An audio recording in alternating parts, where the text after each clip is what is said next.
ನುಗ್ಗೆಕಾಯಿ ಫ್ರೈನ ಒಮ್ಮೆ ಈ ತರ ಮಾಡಿದ್ರೆ ಸಾಕು, ಪದೇ ಪದೇ ಇದೇ ತರ ಮಾಡ್ಕೊಂಡು ತಿನ್ಬೇಕು ಅನ್ಸುತ್ತೆ. ನಾನು ವಾರಕ್ಕೆ ಒಮ್ಮೆ ಆದ್ರೂ ಮಾಡ್ತೀನಿ. ಈ ಫ್ರೈ ಮಾಡೋದಕ್ಕೆ ಶೇಂಗಾ ಬೀಜನ ಚೆನ್ನಾಗಿ ಹುರ್ಕೊಳ್ಬೇಕು. ಚಿಕ್ಕ ಉರಿಯಲ್ಲಿಟ್ಟು ಕೆಂಪಗೆ ಹುರ್ಕೊಳ್ಬೇಕು. ಹುರಿದಾದ ನಂತರ ಆರಕ್ಕೆ ಬಿಡಿ. ಈಗ ಒಂದು ಬಾಣಲೆಗೆ ಎಣ್ಣೆ, ಸಾಸಿವೆ, ಜೀರಿಗೆ, ಈರುಳ್ಳಿ, ಕರಿಬೇವಿನ ಸೊಪ್ಪು ಹಾಕೊಂಡು ಮಿಕ್ಸ್ ಮಾಡ್ಕೊಳ್ಳಿ. ಬೆಳ್ಳುಳ್ಳಿನ ಹಾಕಿ ಎಲ್ಲಾನು ಕೆಂಪಗೆ ಹುರ್ಕೊಂಡು ತೊಳೆದು ಕಟ್ ಮಾಡಿರುವಂತ ನುಗ್ಗೆಕಾಯಿನೂ ಕೂಡ ಸೇರಿಸ್ಕೊಂಡು ಅರಿಶಿನ ಪುಡಿ, ಉಪ್ಪು ಹಾಕಿ ಬೇಯಕ್ಕೆ ಬಿಡಿ. ಇನ್ನು ಬೇಗ ಆಗ್ಬೇಕು ಅಂದ್ರೆ 5 ನಿಮಿಷ ಸ್ಟೀಮ್ ಮಾಡ್ಕೊಂಡು ಒಗ್ಗರಣೆ ಮಾಡ್ಕೊಂಡ್ರೆ ಬೇಗ ಆಗುತ್ತೆ. ಸ್ವಲ್ಪ ಹೊತ್ತು ಎಣ್ಣೆಯಲ್ಲಿ ಗೊಳ್ಸ್ಕೊಂಡ ನಂತರ ಸ್ವಲ್ಪ ನೀರ್ ಸೇರಿಸಿ ಮತ್ತೆ ನುಗ್ಗೆಕಾಯಿ ಚೆನ್ನಾಗಿ ಬೇಯಿಸ್ಕೊಳ್ಳೋಣ.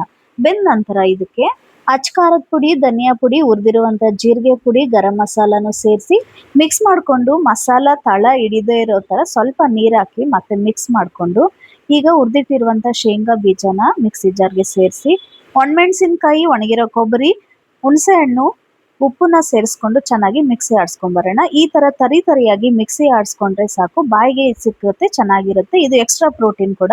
ಗ್ಯಾಸ್ ನ ಆಫ್ ಮಾಡ್ಕೊಂಡು ರೆಡಿಯಾಗಿರುವಂತ ಪೌಡರ್ನ ಹಾಕೊಂಡು ಮಿಕ್ಸ್ ಮಾಡ್ಕೊಂಡ್ರೆ ಅಧಿಕ ನಾರಿನಂಶ ಇರುವಂತ peanut masala drum stick fry ready ಆಗುತ್ತೆ. ನೋಡಕ್ಕೆ ಎಷ್ಟು ಚೆನ್ನಾಗಿದೆಯೋ ತಿನ್ನಕ್ಕೂ ಅಷ್ಟೇ ಚೆನ್ನಾಗಿರುತ್ತೆ. ಈ ರೆಸಿಪಿ ನಿಮ್ಗೆ ಇಷ್ಟ ಆದ್ರೆ ನೀವು ಟ್ರೈ ಮಾಡಿ. ಇನ್ನಷ್ಟು ಒಳ್ಳೆ ರೆಸಿಪೀಸ್ಗೆ ನನ್ನ ಪೇಜ್ ನ ಫಾಲೋ ಮಾಡಿ.